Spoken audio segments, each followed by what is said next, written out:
Avec ses 15 000 adhérents dans toute la France, l'UNAFAM accueille, écoute et informe les familles et l'entourage des personnes vivant avec des troubles psychiques. Dans leurs 4 lieux de rencontre vous accueillent à Louviers, Évreux, Vernon et ici à Bernay. Je reçois pour en parler Antoinette Plusquelec, donc la présidente de l'UNAFAM. Bonjour, UNAFAM 27 je précise. Et bonjour. Une bénévole, Chantal. Bonjour Chantal. Bonjour. Alors dans un premier temps, histoire que ça soit un peu plus clair pour tout le monde, est-ce que vous pouvez un petit peu nous expliquer ce qu'on appelle un trouble psychique ? Alors, un trouble psychique, alors d'abord, ce n'est pas une déficience.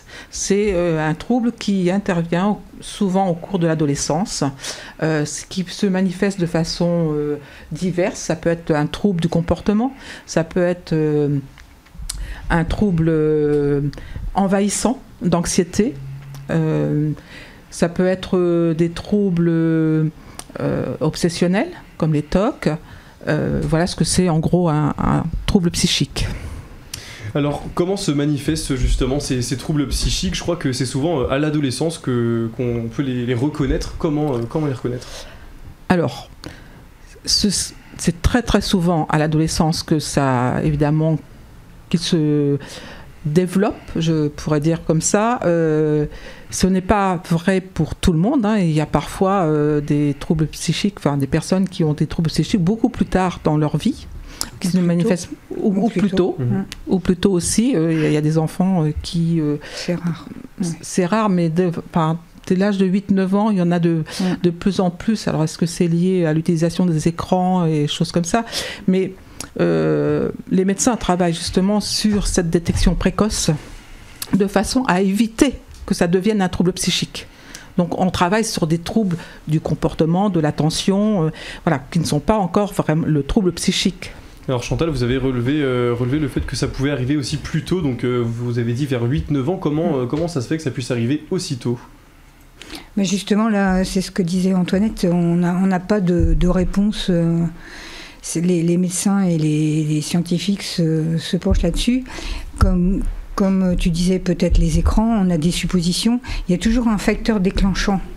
Mais après, voilà, ce sont des troubles un peu divers et qui, pour pas que ça soit un diagnostic lourd, justement, on essaie d'intervenir, enfin les médecins essaient d'intervenir le plus précocement possible. C'est multifactoriel en fait. Ça peut être dû au harcèlement à l'école, hein. Ça peut déclencher un trouble. Ça peut être l'environnement familial. Ça peut être quelque chose qui fait que l'enfant se sent très mal. La prise de drogue aussi notamment. Est-ce qu'on peut dire qu'il y a un lien parfois entre prise de drogue ou d'alcool d'ailleurs avec l'apparition de ces troubles psychiques ?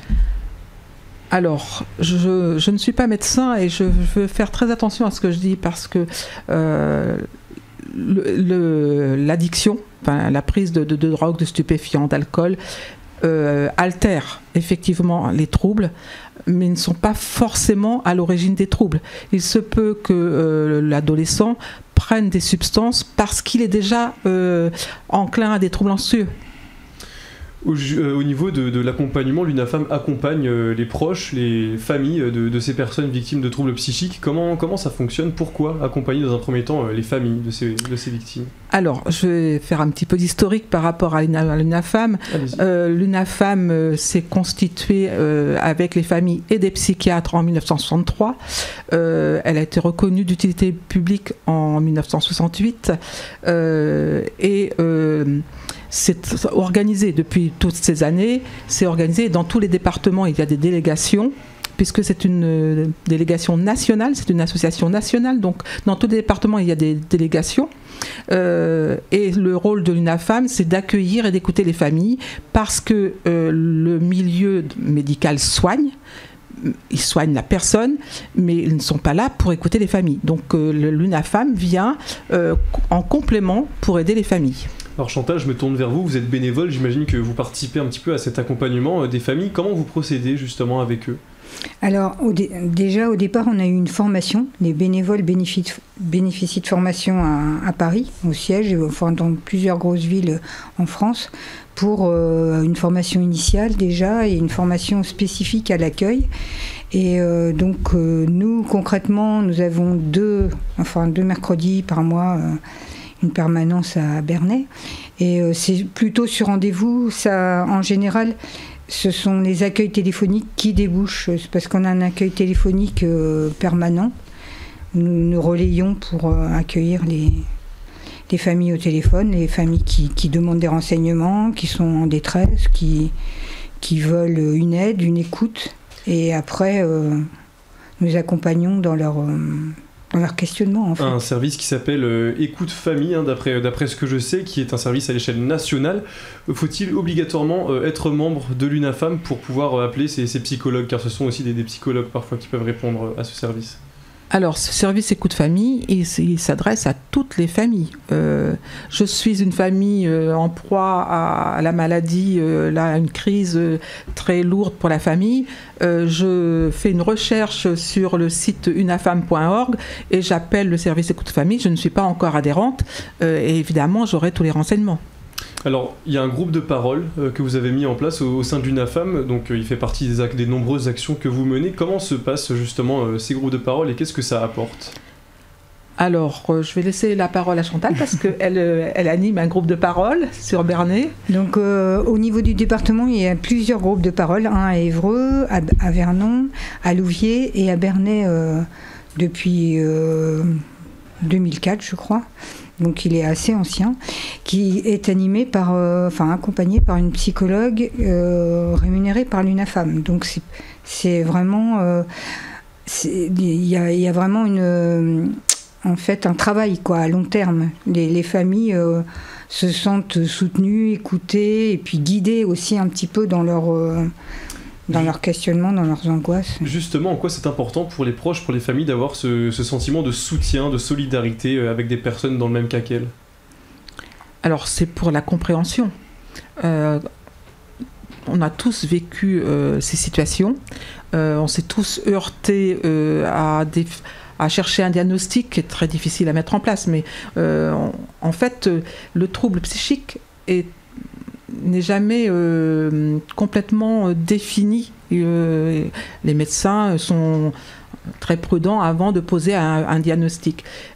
Déjà, c'est source d'angoisse pour une famille. Quand on n'a pas de diagnostic, on a la personne qui va mal à côté de nous et on ne sait pas ce qu'il faut faire.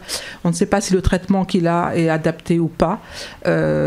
Donc, on a besoin, effectivement, d'entendre d'autres familles nous expliquer comment ça s'est passé pour eux. Parce qu'on a toujours l'impression qu'on est mal renseigné. En fait, non. Et fort heureusement, les psychiatres font bien leur travail. Mais ce sentiment, en fait, où on ne comprend pas, parce que ce sont des maladies, des troubles qui sont difficiles à comprendre, où on ne comprend pas, on peut les comprendre quand on se réunit entre nous. Parce que là, d'autres personnes ont vécu la même chose. Ça ne devient plus quelque chose d'étrange, en fait. Ça, c'est très important.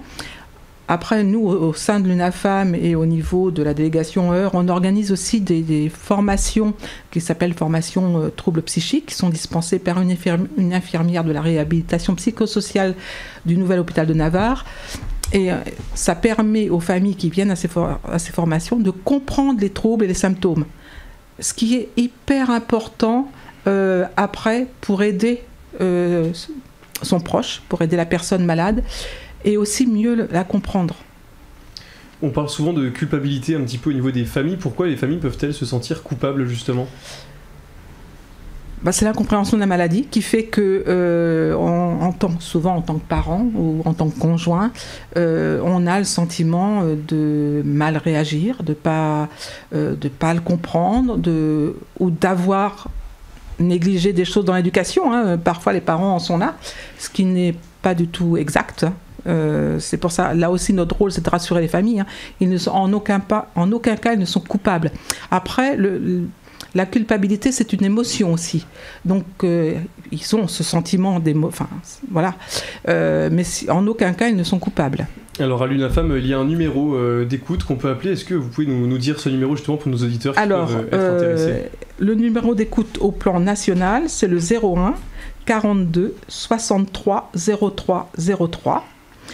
Et au niveau de notre département, notre numéro d'écoute, c'est le 02 32 31 36 19.